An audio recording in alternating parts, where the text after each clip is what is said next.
Bismillahirrahmanirrahim. Assalamualaikum warahmatullahi wabarakatuh.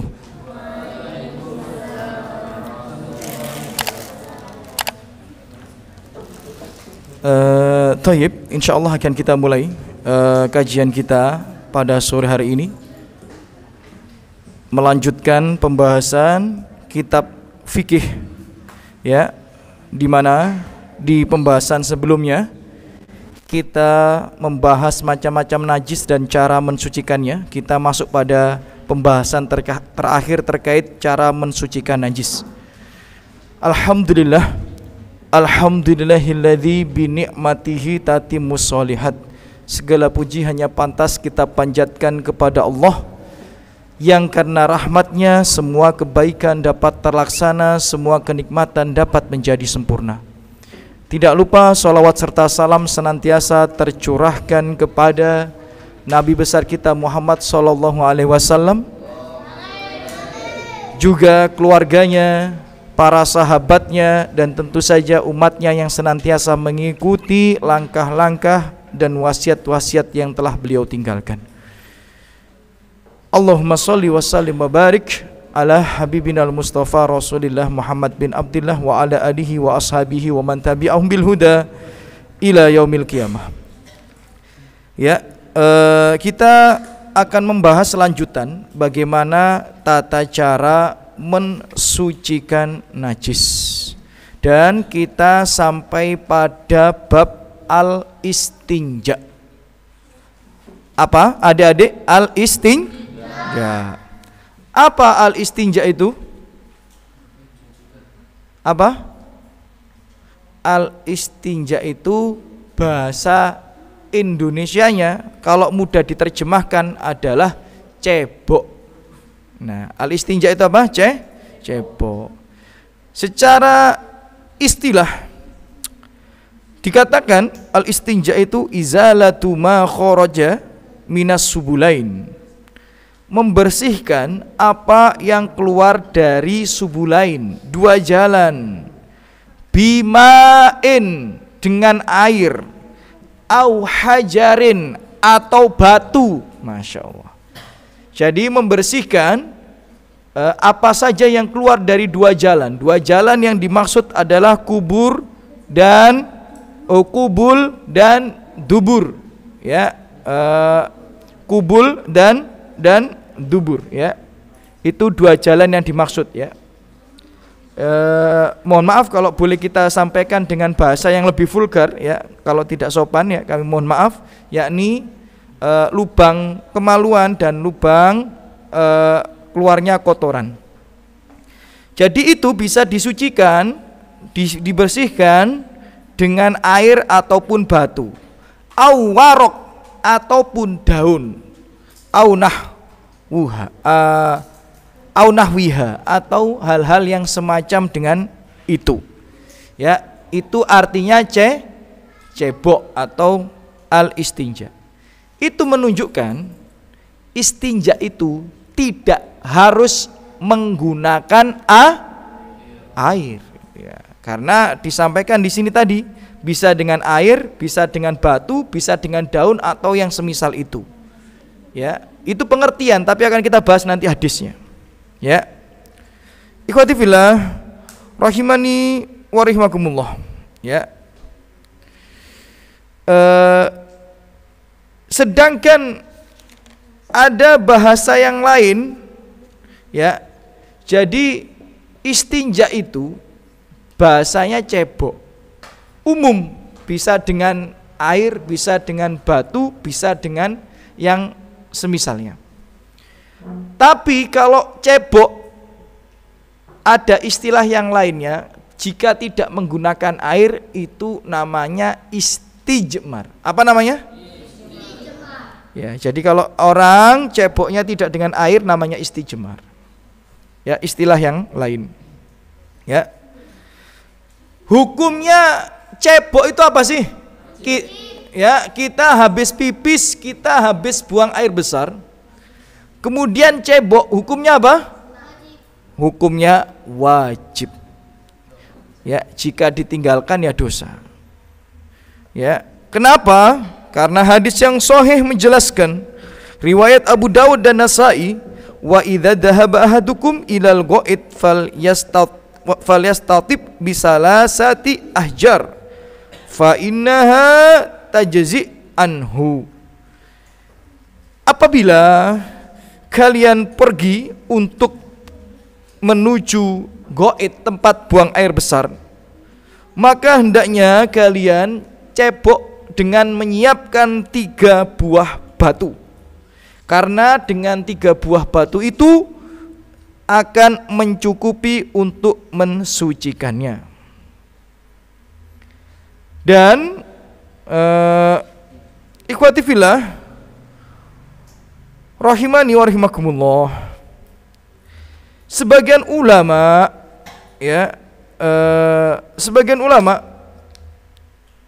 ikhwati fillah rahimani wa rahimakumullah mengatakan, seandainya kita itu cebok tidak menggunakan air, istijmar berarti ya, menggunakan batu dan semisalnya. Tapi tentu saja yang dimaksud batu ya batu yang kecil-kecil loh ya. Ya, bukan batu yang segede gaban. Ya, gimana caranya cebok pakai batu yang besar-besar, enggak bisa. Ya, enggak bisa. Yang dimaksud cebok itu pakai batu yang kecil-kecil itu. Nah, sebagian ulama ya tidak membolehkan kita cebok kurang dari 3 batu. Jadi kalau cebok harus menggunakan 3 batu. Itu sebagian ulama. Dan untuk kehati-hatian, maka jangan cebok kecuali menggunakan 3 batu. Kalau kita tidak memungkinkan atau enggan menggunakan air. Dalilnya apa? Banyak dalil yang lainnya, kalau kita sebutkan semuanya waktunya nggak cukup. Hadis riwayat Muslim dan Nasai, Rasulullah SAW bersabda, la yastanji ahadukum biduni salasati ahjar.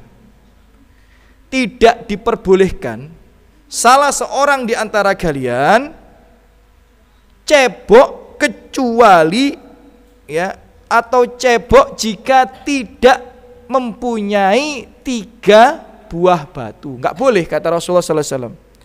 Jadi tidak diperbolehkan, tidak diperkenankan salah seorang di antara kalian cebok jika tidak menggunakan 3 buah batu.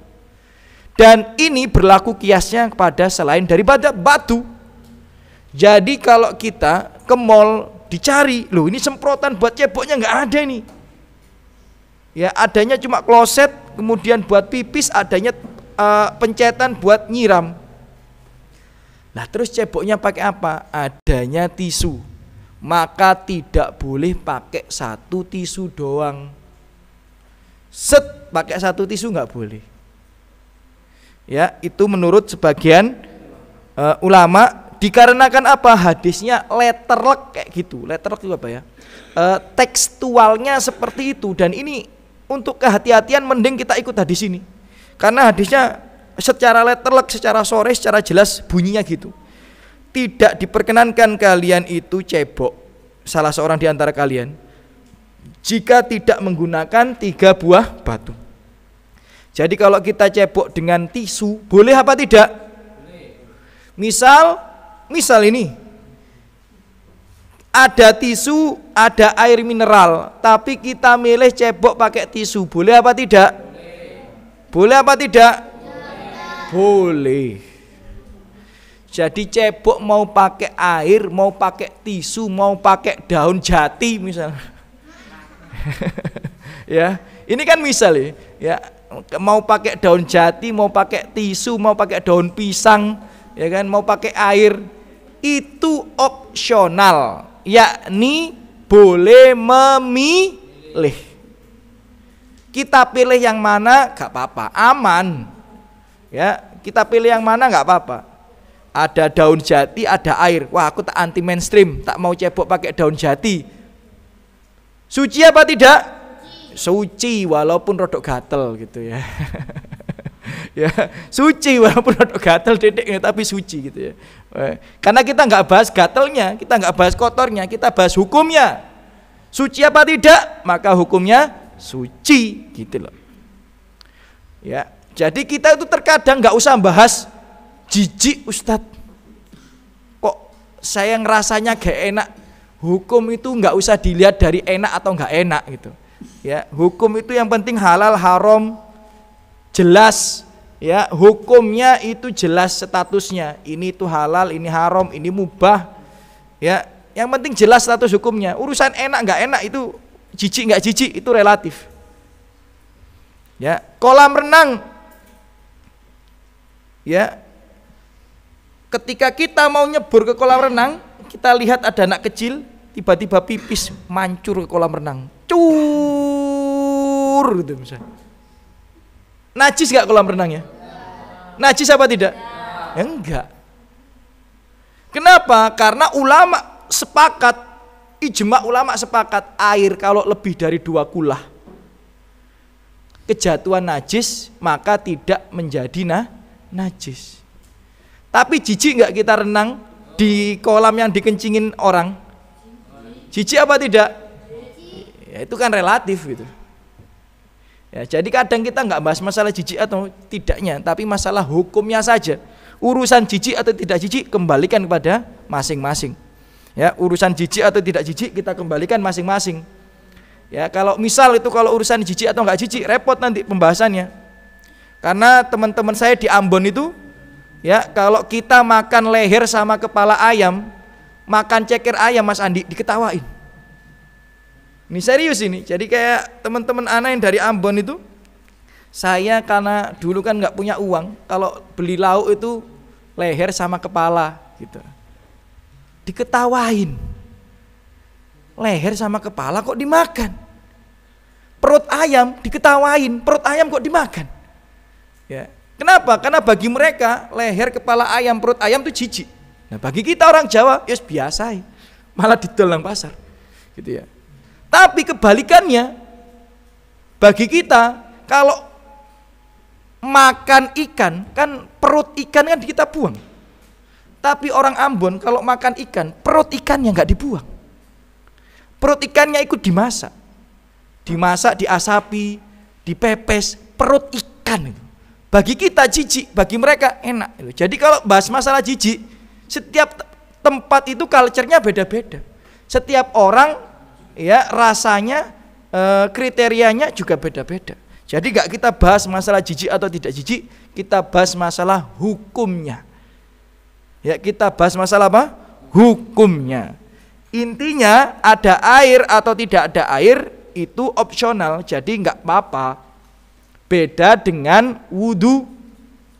Ya, jadi ada air. Ada air, kemudian ada debu, antum milih debu buat tayamum, padahal ada air 1 botol gini, yang gak sah sholat antum. Kenapa? Karena kaidahnya seperti di surat Al-Maidah Al-An'am, fa ilam tajidu ma'an fatayam mamu. Kalau kalian tidak mendapati air, maka bertayamum lah. Kapan bertayamum? Kalau tidak mendapati air. Bahkan sebagian ulama mengatakan jarak tempuh itu 1 sampai 1,5 kilo. Jadi misal di Darun Nafis ini nggak ada air, boleh nggak tayamum? Nggak boleh. Jika masih ada masjid 500 meter dari sini, airnya masih ada, kita di sini ya nggak boleh tayamum. Harus bergerak ke masjid itu untuk wudhu. Itu sebagian ulama bisa dibaca di masalah kitab-kitab fikih. Jadi kalau wudhu ya harus pakai air, bukan opsional, ya bukan pilihan. Aku tak tayamum aja, nggak boleh kalau ada air. Itu kalau bahas masalah wudhu dan tayamum. Tapi kalau cebok itu opsional, dalam artian mau milih pakai air, mau milih pakai batu, mau milih pakai daun, itu diperbolehkan. Kemudian saudara-saudariku, ya ikhwati fillah rahimani wa rahimakumullah. Ya. Dikatakan bima yakunu al istinja, dengan menggunakan apa istinja itu? Ya, kita bacakan hadisnya biar kita lebih terang pembahasannya, lebih jelas. Ya, kemungkinan yang pertama istinja itu bil hijarah au nahwu al hijarah au nahwuha. Ya, istinja itu bisa menggunakan batu-batuan kecil atau semisalnya min kulli jamid, dari sesuatu yang dihukumi benda padat. Jadi bukan air tapi minyak goreng. Boleh nggak digunakan untuk istinja? Nggak boleh.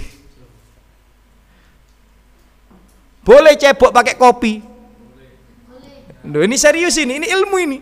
Ya, boleh cebok pakai kopi? Enggak boleh lah. Bukan masalah plikete, mboten angsal nih.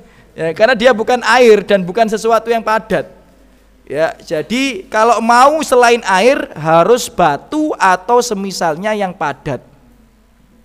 Jadi enggak boleh cebok pakai minyak goreng gitu ya. Ya, pakai oli sepeda motor gitu ya.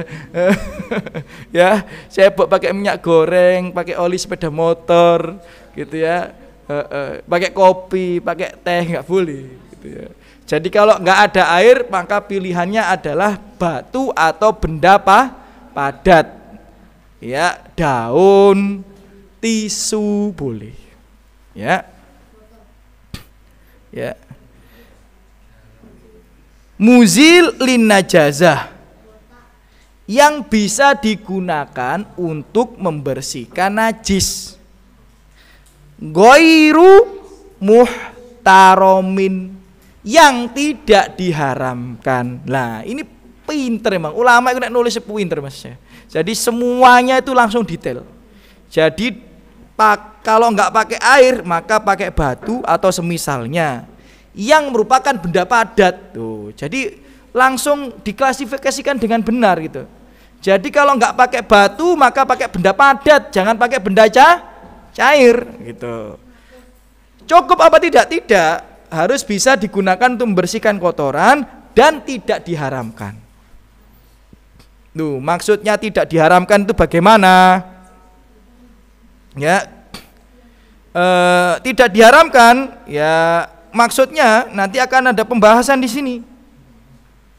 Karena ada benda-benda yang diharamkan untuk cebok selain air. Nanti kita bahas satu persatu.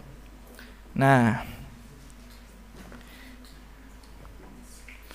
ini termasuk penulis ini, Syekh Abu Malik hafizahullah taala, berpendapat di antara ulama yang tidak boleh cebok menggunakan selain air kurang dari tiga benda itu tadi ya. Wala yajuzu al istijmar bi aqalli min salasati ahjar, tidak diperbolehkan cebok dengan selain air kurang dari 3 buah batu atau semisalnya. Ini pendapat yang paling rojih, ala rojih kata Abu Malik. Ini pendapat yang paling rojih ya. Karena banyak sekali dalil, di antaranya hadis riwayat Ahmad, ida istajmaro ahadukum falyastajmir salasan. Jika salah seorang di antara kalian cebok tidak menggunakan air, maka cebok 3 kali. Dalam hadis yang lainnya, riwayat Tobroni, ida dakhala ahadukum, jika salah seorang di antara kalian dakhala ya ahadukum al-khola, memasuki tempat buang air besar, fal yatamassah bisalah sati ahjar, maka hendaknya dia membersihkan ya bekas kotorannya itu dengan 3 buah batu ya. Dan banyak dalil yang lainnya yang tidak bisa kami sebutkan semuanya satu persatu. Itu menunjukkan, saya ulang sekali lagi, kalau kita memutuskan cebok pakai tisu 3 kali, 3 lembar. Kalau 3 kali tisu itu dipakai lagi, mboten saged. Ya, jadi pakai 3 tisu. Lho Ustaz, tisune karek siji ya sampean robek dadi 3 siji. Ya loro, 3 ini sampean nakali dhewe. Ya gitu ya. Sing penting 3 lembar. Tadi dikatakan kalau pakai batu atau semisalnya selain menggunakan benda padat ya yang bisa digunakan untuk membersihkan najis, dia juga harus ghair muhtaromin, yakni tidak merupakan benda yang diharamkan. Karena ada benda yang diharamkan untuk cebok. Apa itu? Wala yajuzu al istijmar bi admi wal waros awil rous. Ya, tidak diperbolehkan seseorang cebok menggunakan selain air dengan tulang hewan atau dengan kotoran hewan.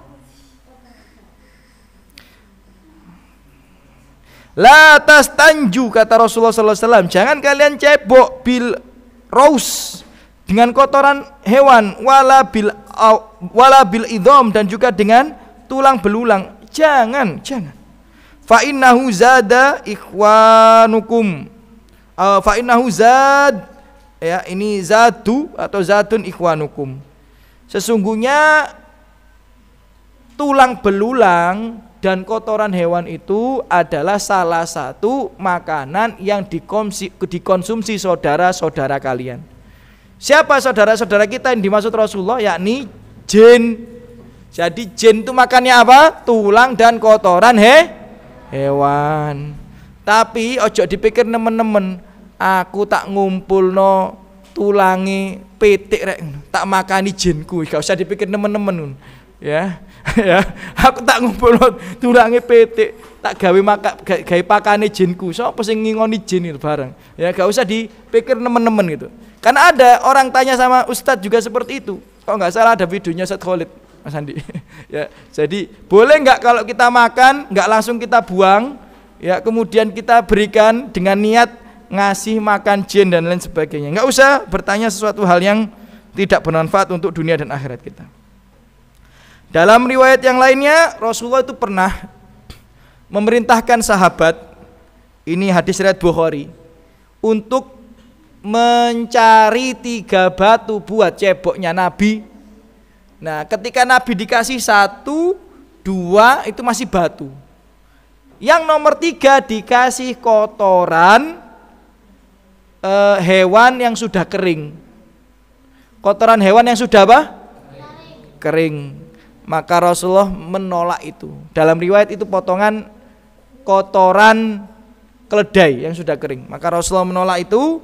Kemudian Rasulullah mengatakan itu ya najis dan itu tidak bisa digunakan untuk bersuci. Taib.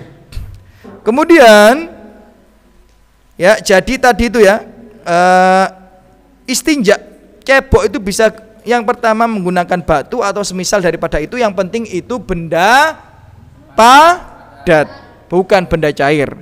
Bisa menghilangkan najis dan bukan hal yang diharamkan.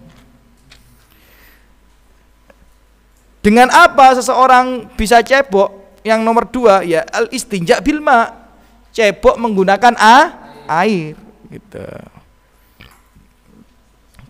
Dalilnya ya banyak sekali, wong hukum asal cebok itu pakai air emang. Hadis riwayat Bukhari, karena Nabi SAW, dulu Nabi SAW yadkhulul khola, memasuki tempat buang air besar, fa ahmala ana wa gulami nahwi idawah min ma'in ya wa anzah fayastanji bil ma'.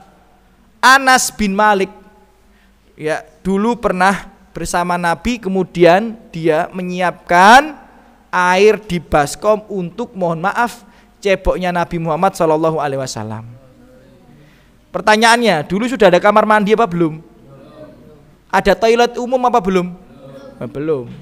Ya, maka Nabi mencari tempat yang sepi, khola itu tempat yang sepi untuk buang air besar, tapi dengan disiapkan air dalam baskom kayak gitu. Nanti akan ada pertanyaan, Ustadz, tadi katanya kalau ada air sama benda selain air, daun kek, tisu kek, batu kek, apapun itu, kan boleh dipilih salah satu Ustadz? Boleh, nggak ada masalah. Tapi mana yang afdol Ustadz? Pakai air atau pakai selain air? Maka Syekh Abu Malik di sini mengatakan tetap yang lebih afdal adalah menggunakan air. Walaupun tanpa air pun tidak mengapa. Kenapa? Dalilnya di surat At-Taubah. Ya, dalilnya di surat At-Taubah. Ketika Allah turunkan fihi rijalun yuhibbuna ayyatatoharu, di dalamnya ada mereka-mereka yang sangat gemar untuk bersuci. Yang dimaksud di sini, ya, kata Abu Hurairah, ya, tafsir daripada ayat ini atau At-Taubah 108, mereka yang gemar bersuci itu adalah mereka yang gemar wudu dan cebok menggunakan air. Ya, jadi ini menjadi dalil bahwa menggunakan air itu lebih utama daripada menggunakan selain air. Kita masuk adab-adab istinja, adab-adab cebok. Adab-adab cebok yang pertama, Allah yastanji biyamini, tidak cebok menggunakan tangan kanan. Ustadz saya kidal, mau anda kidal tetap cebok pakai tangan kiri. Mau anda kidal tetap makan pakai tangan kanan, ya. Ya, jadi nggak boleh cebok pakai tangan kanan. Ya, tidak diperbolehkan cebok menggunakan tangan kanan. Dalilnya, wala yamasakun ahadukum dzakaroh biyamini. Janganlah salah seorang di antara kalian bermudah-mudahan menyentuh alat kelaminnya menggunakan tangan kanan. Wa huwa yabul, pada saat dia buang air misal. Wala yatamassah minal khola'i biyamini, dan jangan seseorang itu cebok membersihkan bekas kotorannya dari air besar itu menggunakan tangan kanan. Ya, jadi kalau cebok pakai tangan kiri kita apa tangan kiri orang lain? ya, tangan kiri kita lah, insya Allah. Nah, kemudian adab yang kedua ketika buang air besar, Allah yamussa al-farj biyamini. Ya, tidak menggenggam atau menyentuh kelamin menggunakan tangan kanan. Jadi usahakan kalau menyentuh menggenggam kelamin itu, ya, alat kelamin itu menggunakan tangan kiri. Kemudian adab buang air besar atau adab cebok, ya, istinja itu kan cebok ini. Yang nomor 3, ayudalik yadahu bil ard, menggosok-gosokkan tangannya di tanah. Jadi adik-adik, ya, Nabi itu mohon maaf, setiap habis cebok tangannya digosok-gosok nang lemah dhisik. Ya, tangannya digosok-gosokkan di mana? Di tanah. Tujuannya apa ya? Mungkin untuk menghilangkan bau dan sebagainya. Maka sebagian ulama mengatakan Anda nggak perlu niru Nabi. Habis BAB, ya kan? Kemudian metu nang jopo tangannya digosok-gosok nang lemah. Ya, itu keliru sampai. Makanya ada kaidah kalau kita belajar usul itu enak. Al hukmu yaduru ma'a ilatihi wujudan wa adaman. Hukum itu berjalan bersama sebabnya. Sebabnya ada, hukumnya ada. Sebabnya enggak ada, hukumnya enggak ada. Dikatakan tujuan gosok-gosok tangan ke tanah itu adalah menghilangkan bau bekas cebok. Ini bagian ulama, maka mengatakan bahwa cebok itu bisa dikiaskan karena tadi maksud ilah daripada cebok itu adalah, mohon maaf ya, gosok-gosok ke tanah itu adalah agar tangannya enggak bau.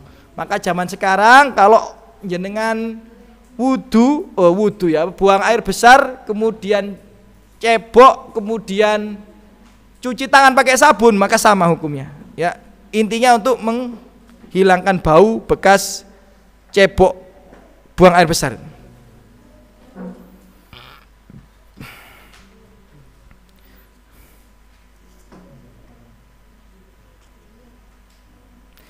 Kemudian Ada pertanyaan. Oh, ada adab yang lainnya, Tadi kan 1, 2, 3. Adab yang nomor 4. Memerciki dan mengusap celana dengan air apabila khawatir atau ragu akan adanya najis. Jadi kalau kita merasa pipisnya tadi kok kurang sempurna, terus ngerasa kok ada najisnya, ya bisa diperciki, bisa digosokkan. Tawaddo marotan fanadoha farjahu. Nabi Muhammad SAW itu diriwayatkan oleh Ibnu Abbas, ya, pernah berwudu sesekali, dan Rasulullah juga pernah, ya, sesekali menciprati dan menggosok-gosok, ya, bekas pakaian yang menyentuh, mohon maaf, alat kelaminnya. Kemudian kaifa yastanji man bihi marot, ya, silsil al baul wa nahu, atau salasil, kalau yang sering saya baca di kitab itu salasilul baul. Bagaimana cara cebok orang yang punya penyakit nggak bisa nahan pipis? Dikatakan fa innahu yastanji wa yatawaddo likulli shalah. Orang yang nggak bisa ngempet pipisnya bocor, maka kalau kita ke Indomaret akan kita dapati Pampers.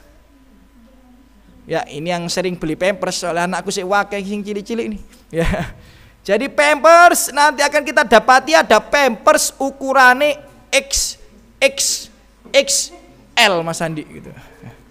Lagi bayi apa ukurannya XXXL gitu. Bayi super tak? Bayine sapi, mboten. Itu Pampers orang dewasa. Ya, Pampers orang dewasa. Ya, karena orang dewasa kadang-kadang kalau sampun tua mboten saged nahan pipis, ya, kadang-kadang mudah keluar. Lah terus ya apa nek duwe penyakit gampang pipis gak saged diempet, ya gak salat. Maka solusinya adalah wudu setiap akan melaksanakan sholat. Wudu setiap akan melaksanakan sholat.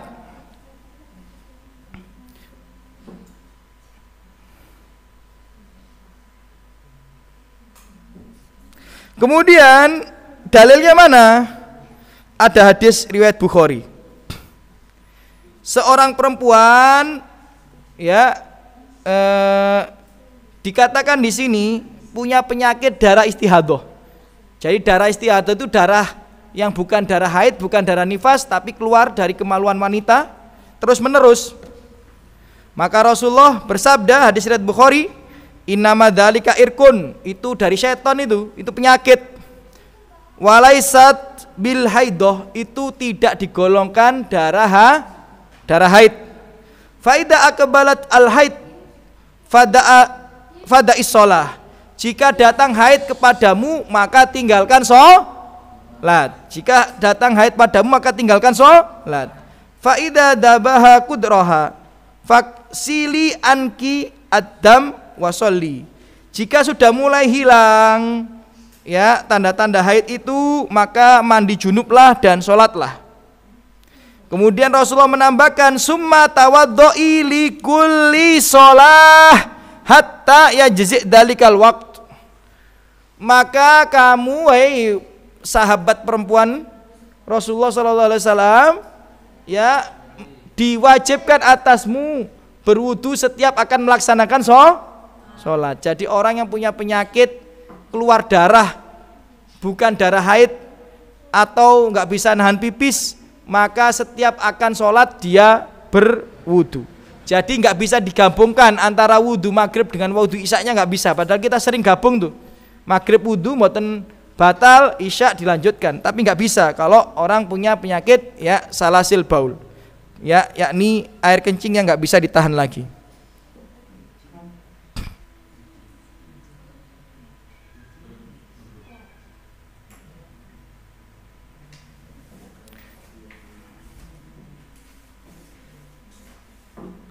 Kemudian adab, tadi kan adab cebok.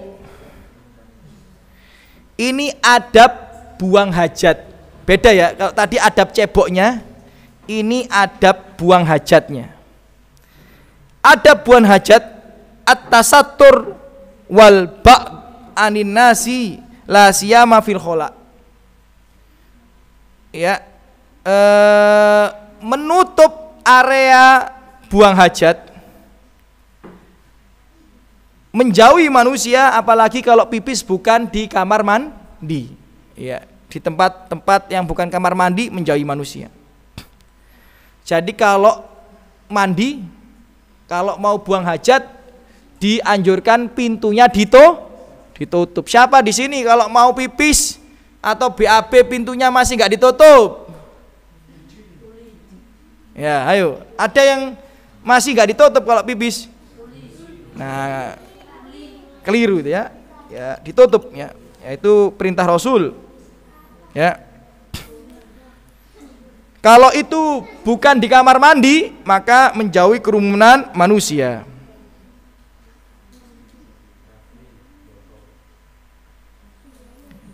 Kemudian ini hadis dalilnya tadi hadis riwayat Abu Dawud ya.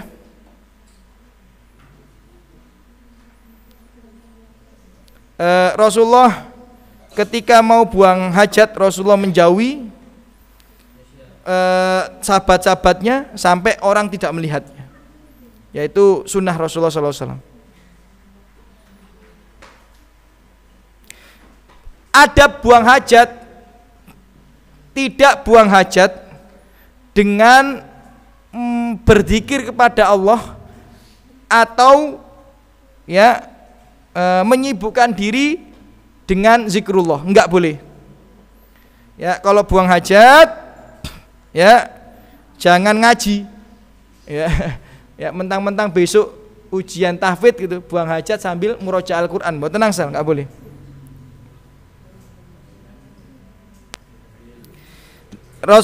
Allah berfirman di surat Al-Hajj ayat 32, "Dzalika wa man yu'azzam sya'airillah." Yang sedemikian itu siapa yang mengagungkan syiar-syiar Allah, fa innama min taqwal qulub. Yang sedemikian itu termasuk ya ketakwaan hati, kata Allah Subhanahu wa taala. Jadi, saudara-saudariku ikhwati fillah rahimani rahimakumullah, ya jangan ya merendahkan syiar Allah, apalagi mengucapkan nama Allah, zikir di tempat kamar mandi dan lain sebagainya. Bahkan Nabi di jarinya ada cincin yang tulisannya Muhammad Rasul Allah. Nabi itu kalau masuk ya kamar mandi atau tempat buang hajat, cincinnya diputer, kemudian digegam gini. Itu menunjukkan kalau ada hal-hal tentang zikrullah ditutup. Ya, tapi nggak harus ditaruh luar gitu ya, nggak harus ditaruh luar kata para ulama. Di HP ada Al-Quran, ada apa, boleh nggak dibawa masuk? Boleh, karena nggak sedang dibuka. Tapi kalau sedang dibuka nggak boleh. Taib. Adab buang hajat adalah at-tasmiyah wal isti'adah inda dukhul. Membaca tasmiyah juga isti'adah sebelum masuk tempat buang hajat. Penting, khususnya yang perempuan-perempuan, kalau mau masuk kamar mandi, baik buang hajat atau mandi sebagainya, jangan lupa ucapkan tasmiyah. Tasmiyah beda dengan basmalah. Basmalah itu bismillahirrahmanirrahim. Kalau tasmiyah itu bismillah. Penting, karena berapa kali kami temukan ada jin-jin yang nempel ke orang gara-gara ketika dia kalau buka baju ya lepas baju mau mandi mau BAB tidak baca tasmiyah. Bismillah tasmiyah itu. Hadis riwayat Tirmidzi, Ibnu Majah dan sebagainya. Sataro ma bainal jin wal aurati baini Adam idza dakhala adukum khala ayakul bismillah. Allah akan memberikan penutup antara mata jin dengan manusia atau aurat manusia jika manusia tersebut benar-benar mengucapkan bismillah.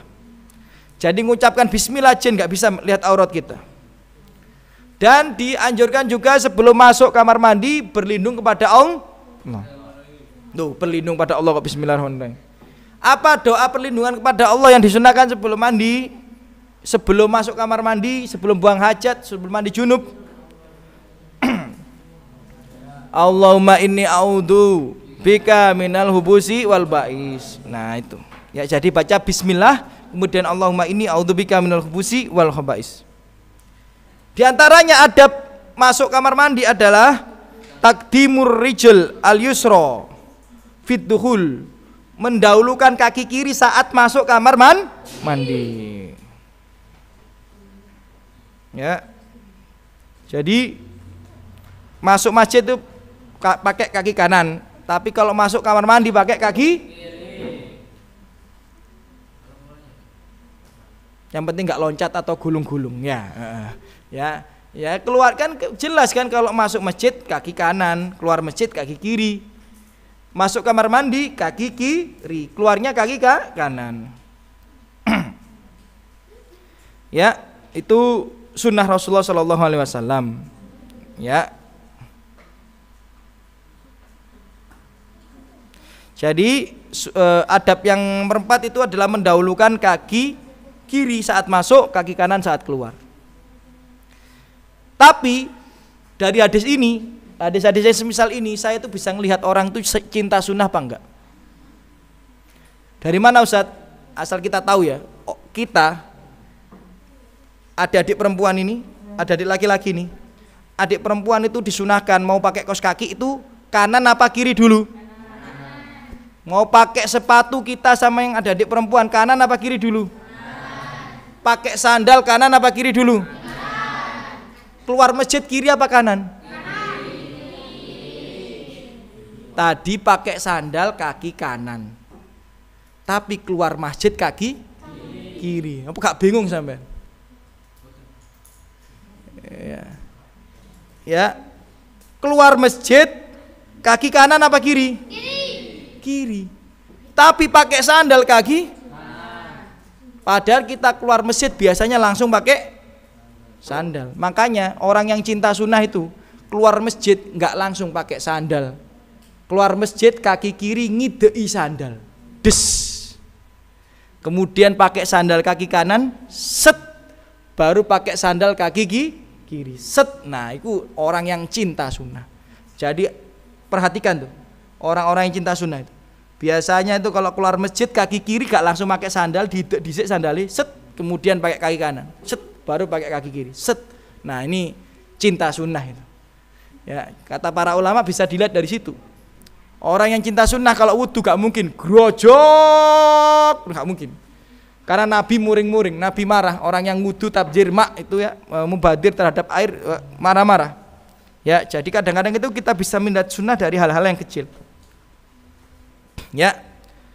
Kemudian ada buang hajat adalah adam istiqbal al-qiblah au istidbaruha. Dalilnya idza ataitumul ghaid fala tastaqbilul qiblah wala tastadbiruha. Kalau kalian mau buang hajat jangan menghadap atau membelakangi kiblat. Loh Ustadz, kalau di kamar mandi Ustadz, misal ini nanti ada kamar mandi tuh di situ. Lah kamar mandi ini kadung dibangun ngadep atau membelakangi kiblat ya. Ya apa mau sampean BAB-ne miring. ya mosok ya close BAB-ne miring. Enggak mungkin. Nah, terus bagaimana? Kata para ulama kalau di dalam kamar mandi tertutup enggak boleh ngadep, masih diperbolehkan menghadap atau membelakangi kiblat. Ya, tapi yang tidak boleh itu beneran tuh kalau di luar.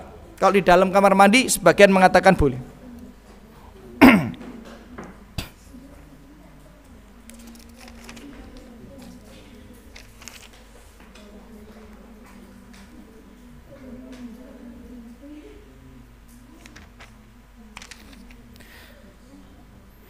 Kemudian itu tadi nomor 5. Nomor 6 ijtinab al-kalam mutlaqon illa lil hajah. Orang itu kalau buang hajat adabnya yang nomor 6 menjauhi banyak bicara. Misal masjid pondok itu kadang kan akeh Ya, 1, 2, 3 jajar-jajar. Ngono ambek ngobrol. Ya apa? Aman ta? Aman. Lancar apa? Lancar gitu. Sampean kurang lancar, kurang makan sayur misal gitu ya. Ngobrol jajar-jajaran. Wah, kacau ini. Enggak boleh gitu ya, enggak boleh. Ya, jadi bicara ketika buang hajat enggak boleh kecuali darurat, misal kekancingan, gak iso metu dan sebagainya, teriak-teriak dan sebagainya boleh lah. Tapi kalau nggak ada hajat harus jauhi banyak bicara. Saya pernah Mas Andili dulu waktu di Semansaso itu ada pesantren kilat, ya salah satu pondok di Mojokerto Mas. Ternyata klosetnya jejer 4, jejer 5 Mas. 1, 2, 3, 4 atau 5 ya. 1, 2, 3, 4, 5 jejer. Lah terus ya nopo? Cuma ditutup kain sepundak, itu pun kalau kita jongkok. Nah segini, nah ini apa nama ini, hijab ini gitu. Jadi kalau jongkok baru segitu. Aku bingung ya apa carane iki. Lah iku ya bener-bener ambek jagongan nang ngono barang ini. Kacau ini. Ya ini kacau ini. Ya, jadi enggak seperti itu ya. Ya, menjauhi banyak bicara ya ketika buang hajat. Kemudian adab yang nomor 7, tidak buang hajat di jalan yang biasa dilewati manusia. Jadi kalau kebelet pipis, nggak ada kamar mandi, jangan pipis pinggir jalan, masuk dulu, ya dan lain sebagainya. Jangan di pinggir jalan. Ya.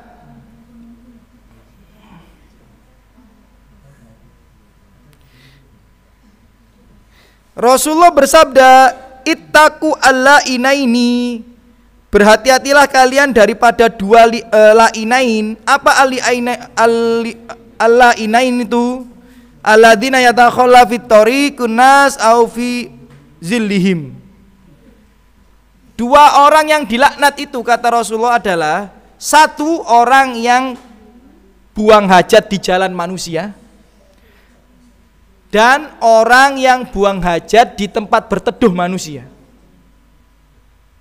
Paham ya? Misal ini ada pohon yang biasa tempat berteduh orang, kita pipis di situ nggak boleh. Bukan gara-gara karamat moten ya, tapi memang nggak boleh ya, karena mengganggu manusia. Kemudian adab yang nomor 8, tidak buang air di tempat mandi yang digunakan oleh orang banyak. Dalam hadis riwayat Nasai, nahan Nabi SAW ayyabula ar-rajul fi muktasilih, yakni Nabi melarang seorang untuk pipis di tempat mandinya sendiri. Ya, contoh ini contoh. Ya, ini kolam renang, kemudian kita pipis di situ ya nggak boleh. Kita mandi di situ, kita pipis di situ nggak boleh. Nomor 9, ijtinab at-tabul fil ma'i ar-raqid alladhi la tajri. Adab nomor 9, menjauhi pipis di tempat air yang menggenang dan tidak mengalir. Habis hujan, banyak air, genangan air apa tidak? Di pinggir jalan habis hujan banyak genangan air apa tidak? Bayangkan kalau ada orang pipis di situ. Kemudian ada mobil lewat, ada motor lewat, benjeng, biuar. Loh kok pipisnya, kok airnya pesing? Oh, ternyata ada orang pipis di situ. Enggak boleh ya. Nomor 10, irtiyadi al-makani arahu al-lain indat tabul wajtinab al-makan asol. Kalau pipis ya, nyari tempat-tempat yang pantulan airnya itu enggak kuat gitu loh. Ya, misal kalau pipis ya di tanah, jangan di batu gitu. Karena nyiprati kan jauh. Kalau batu. Logikanya seperti itu. Kemudian yang nomor 11, iltizam adab al-istinja allati taqaddam dzakroha. Ya, berusaha mengupayakan 10 adab tadi untuk diamalkan. Baru yang terakhir yang nomor 12, ya, dianjurkan untuk berdoa ketika selesai buang hajat atau keluar dari tempat buang hajat. Doanya gimana? Ghufranaka. Nah, jadi ya 10 itu dikerjakan, dan yang terakhir nomor 12 itu adalah ya membaca doa ghufranaka. Itu adab-adab buang hajat. Wih, enggak kerasa rek, 50 menit lebih kita bersama. Ya, ini saya kira cukup ya. Atau satu pembahasan lagi ya tentang hal yajuzu lirrajuli ayyabula qaiman. Apa diperbolehkan seorang laki-laki pipis dengan berdiri? Ulama beda pendapat, ada yang mengatakan makruh, ada yang mengatakan mubah, ada yang mengatakan haram. Ya, yang mengatakan haram hadisnya ya ada orang yang tercela di antara ayyabular rajul qaiman, yakni laki-laki yang pipis dengan berdiri. Tapi sebagian mengatakan hadisnya dhaif. Ya, kesimpulan ini banyak hadis, kalau kita baca semua waktu kita enggak cukup. Ya.